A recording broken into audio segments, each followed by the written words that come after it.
I wasn't sure what to expect when we got the Chromebooks at the beginning of the year, but all the teachers are using new and creative tools for the classes, and even Mr. Walter has joined the 21st century and started using Google Classroom. We're using our favorite site, Desmos.com, to try to guess the equation of the parabola. Y-intercept, the vertex. Okay, which one is the y-intercept? These kids are coming from countries where they don't have electricity or any type of computer. And they're coming and they're using these Chromebooks and they're flourishing with all the activities and all the applications that they get to use with them. The Chromebooks are a great resource for the ELL students to learn English. They listen to books on Tumble Books. They research for their writing workshop. They use Starfall to learn their ABCs and how to speak. They create PowerPoint presentations to give speaking presentations. They use Rosetta Stone to practice their English.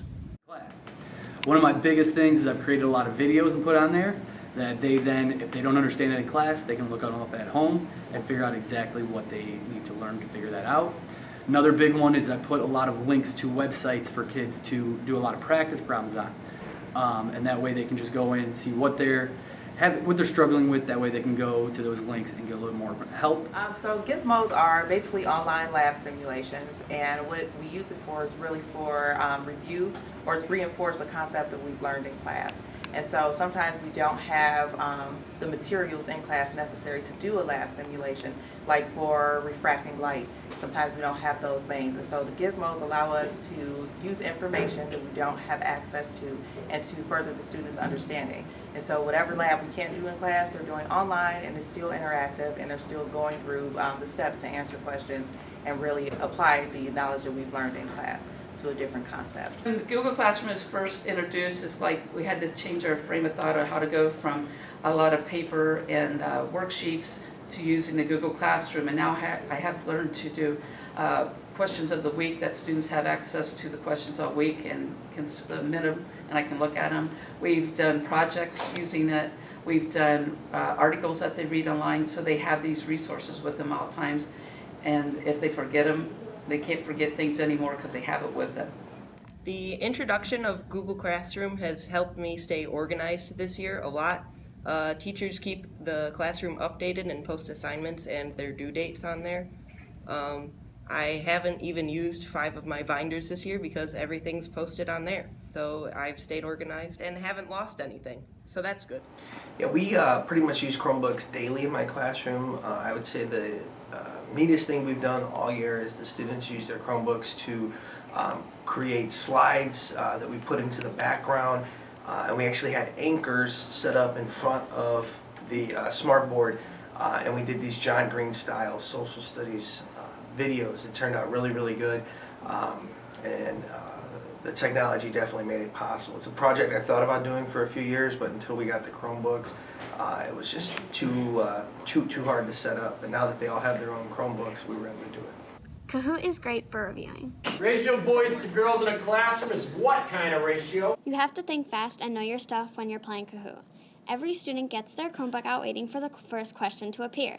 You get points for how quickly you get the right answers, and the competition gets the whole class excited. The Chromebooks have been tremendous with assessments. They have allowed for more formative assessments, more immediate results. I have used them a whole lot using Google Forms with the Flubru add-on. It allows me to create an assessment, give it to my students by sending them the link on Google Classroom. They take it, they show their work on paper, and then I can create an answer document and it grades it instantly. It also allows me to see trends in the results, so if there are trending questions that the students don't understand, that gives me a chance to immediately remediate and clarify anything that the students may be confused on. As for the ease of using it, it's very easy to use. It's very user-friendly. There's an add-on, GMath, that allows me to insert math equations, functions, tables, graphs, so it's very user-friendly. It has definitely made giving assessments much, much easier. The Chromebooks help us write much more effectively. We wouldn't be doing half the writing we are now without them. Writing like this gives you so much more flexibility, ability to jot down ideas as they come, be able to move them around later, to be able to make changes.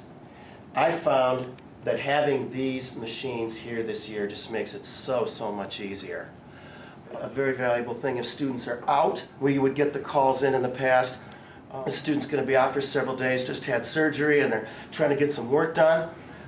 It's so much easier to use this because they can pull this up at home and feel like they're not being quite as lost. And you have a reading passage, you can scan it, put it on here, let them read that. It's not open internet, so it's not like you're publishing it to the world.